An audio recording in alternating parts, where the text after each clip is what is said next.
O Brasil lidera o ranking mundial de vazamentos de dados na internet.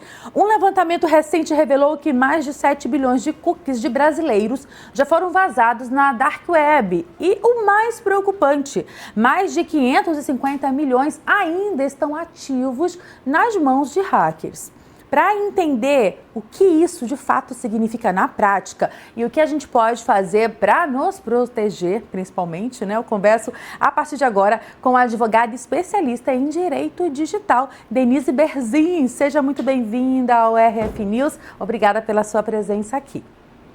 Olá, Juliana, boa noite. Obrigada pelo espaço. Boa noite a todos. Vamos conversar. Vamos lá, doutora, o que pode acontecer quando um hacker consegue usar esses cookies ativos, Explica pra gente o que é isso e que tipo de golpe pode ser aplicado com esse acesso. Certo. Então, vamos dar um passo para trás. O que são os cookies, Os cookies são pequenos arquivos que, quando a gente navega nos websites, eles são instalados no dispositivo das pessoas, dos usuários da internet. Quando isso está instalado lá, ele permite, entre várias finalidades, o funcionamento do próprio website, então são aqueles cookies necessários, mas ele também permite o fornecimento do serviço, a análise de desempenho, a exibição dos anúncios que a gente recebe, tudo isso está lá. E esses registros digitais, eles geram as pegadas, eles vão armazenando os dados pessoais das pessoas, incluindo o nome completo, data de nascimento, e-mail, telefone, ID, senhas e por aí vai. Quando o hacker tem acesso a tudo isso, ele ganha uma chave mestra da vida digital das pessoas, E aí, uma vez que essas informações estão roubadas, outros crimes passam a acontecer. Então, desde abrir contas bancárias, contrair os empréstimos, já que eles conseguem essa informação qualificada dos usuários, realizar compra no nome das vítimas, fraudes financeiras, abrir contas, como eu falei, roubo de acesso às mídias sociais, uma coisa que acontece muito, causa muita dor de cabeça também. Outra coisa que acontece muito é o phishing, que é aquela forma que é a engenharia social em que a gente é ludibriado, a gente é ali levado ao erro.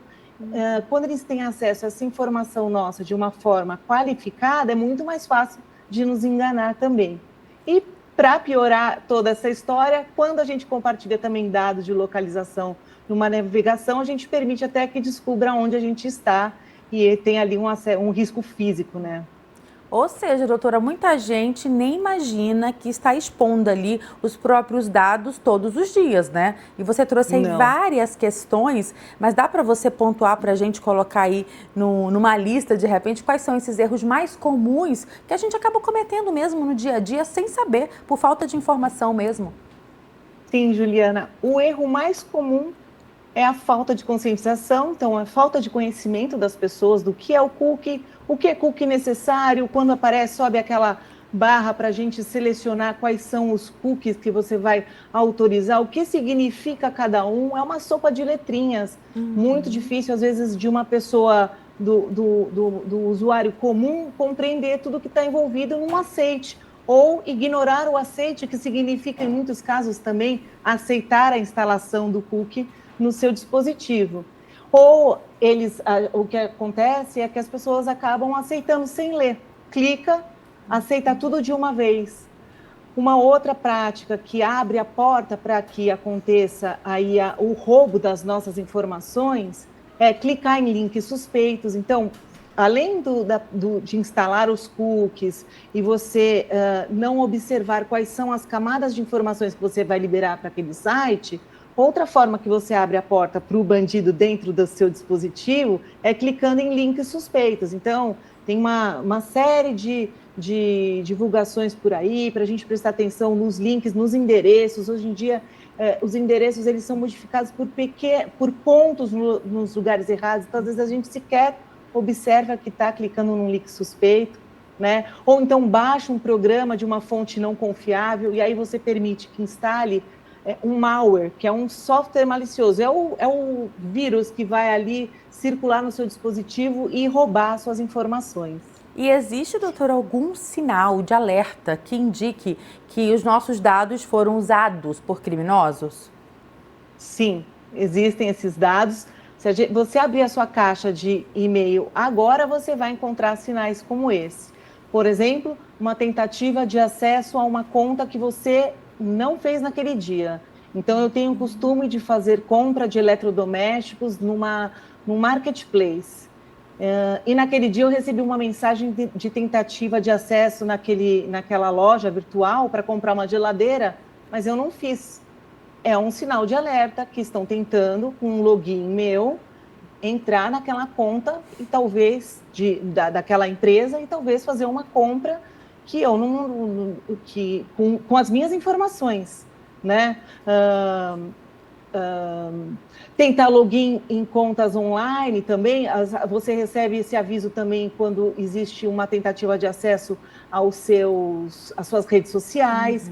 Então precisa ficar muito atento para principalmente essas mensagens que sinalizam ali que está havendo a tentativa de acesso às suas contas, aonde você utiliza os serviços. Você trouxe um monte de erros aqui que a gente acaba cometendo todos os dias. Para a gente fechar a nossa conversa extremamente produtiva, né? Qual a orientação final que você traz, de forma prática mesmo, para quem está nos assistindo, nos acompanhando, de fato, se proteja e evite ser mais uma vítima numa situação como essa? Certo. As empresas, principalmente as empresas que têm maior investimento em inovação e tecnologia, já disponibiliza hoje para o usuário algumas medidas que garantem maior segurança no momento que você está fazendo a transação, né? Como a autenticação de 2 fatores. Então, você, toda vez que tiver disponibilizado, eles comunicam de diversas formas, pelo aplicativo, pelo site, você recebe às vezes e-mail também, falando, olha, habilite a sua autenticação de 2 fatores. Outra dica, é uma dica clássica para o uso da internet. Use senhas únicas ou use senhas complexas. Use seu caderninho de senhas e varie as senhas, permitindo assim que você vá criando camadas para que não sejam acessadas todos os seus serviços ali que você tem. Tem gerenciador de senha hoje, né? Outra dica importante, falando aqui desse recorte que a gente está do vazamento dos cookies. Limpar os cookies, o histórico de navegação. Então, eu entro num navegador, quando eu toco lá em cima nos 3 pontinhos, é bem intuitivo, você vai seguindo um caminho até limpar o histórico de navegação. Então, ali ele vai excluir seu login, sua senha, ele vai excluir alguns dados que você apresentou para fazer uma operação específica. É chato ter que repetir, mas isso traz mais segurança para você. Na próxima vez que você voltar lá, você vai ter que digitar de novo, mas você se proteger um pouquinho mais. Né? Perfeito, doutora Denise. Muito obrigada pelas suas orientações super práticas, de fato, aqui para a nossa audiência. E a gente espera realmente que o pessoal tenha anotado aí para evitar realmente ser a próxima vítima. Muito obrigada, volte sempre. Eu que agradeço.